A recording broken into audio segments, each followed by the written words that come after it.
Keuntungan Petronas tidak boleh digunakan sepenuhnya untuk menampung subsidi kerana syarikat itu beroperasi secara komersial dengan komitmen kos, hutang dan pelaburan.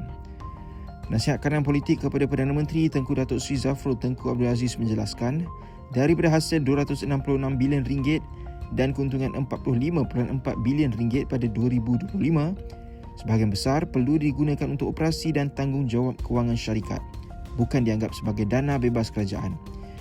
Menurutnya, kerajaan hanya menerima sebahagian melalui dividen, termasuk RM20 bilion bagi 2026, manakala keseluruhan sumbangan Petronas sejak 1974 mencecah kira-kira RM1.5 trilion.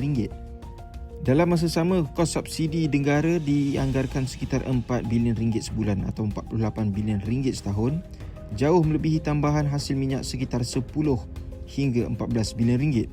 Beliau menegaskan isu utama bukan keuntungan Petronas, tetapi bagaimana hasil negara diurus secara mampan bagi menampung keperluan semasa tanpa menjejaskan masa depan.